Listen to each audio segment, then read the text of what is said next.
नमस्ते प्रणाम हर हर महादेव। आई सब कहते थी नहीं खाली खड़ी सब गावा थी, तो ऐसा बात ना है, सब हमरा गीत आवा है। तो लाइक कमेंट और सब्सक्राइब और फॉलो सब तनी जरूर करिए हूँ। कैसन लगल आज बेटा के जोग ही आवे जाए विवाह गीत, तो कोनो विवाह गीत कोनो जोग कहा थी, हमने तो जोगे कहे। अब कैसन बेटा के विवाह गीत लगला से कमेंटों में जरूर सब बताई हूँ, तो सुनो सब कैसे ऐसे।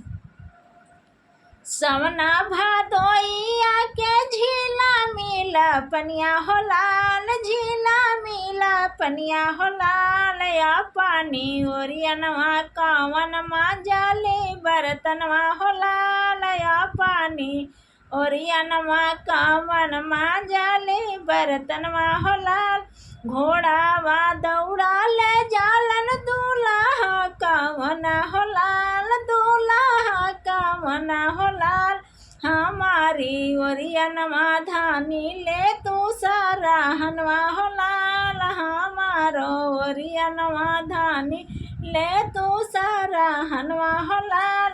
तोहारो ओरियनवा प्रभु जी ले वो सारी हनवा हो लाल, तोहारो ओरियनवा प्रभु जी ले वो सारी हनवा हो लाल। हमारो जे पापा से न ले दहेजवा हो लाल, हमारो जे चाचा से न ले दहेजवा हो लाल, हमारो जे भैया से न ले दहेजवा हो लाल। कैसा लग रहा है तनी लाइक कमेंट में जरूर बताइए।